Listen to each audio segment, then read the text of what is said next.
Gizarte zerbitzu edo baliabide berri bat zabaltzea beti da berri ona. Durangoko zentro honek, esan duten moduan, 32 pertsonetxako lekua izango dau.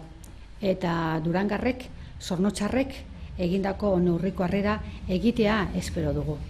Mis primeras palabras en la apertura de este nuevo centro de día para personas con enfermedad mental debe de ser de agradecimiento para el Ayuntamiento de Amorebieta Etxano, municipio que ha albergado hasta ahora en el centro Nafarroa con 22 plazas este servicio.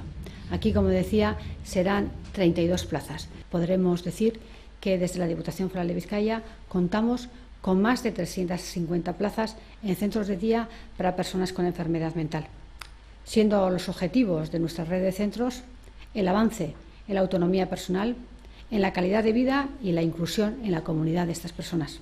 Y hoy, Día de la Salud Mental, tanto AVIFES, Asociación Vizcaína de Familias y Personas con Enfermedad Mental, como nosotros y nosotras desde la Diputación Foral de Vizcaya, hemos querido lanzar nuestros mensajes desde aquí, desde este nuevo centro, con 10 nuevas plazas.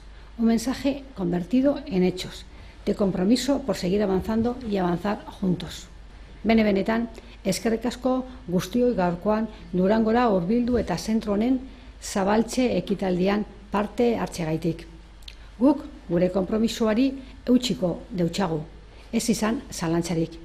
Baina bidean zuen laguntza, danun laguntza beharrezkoa da.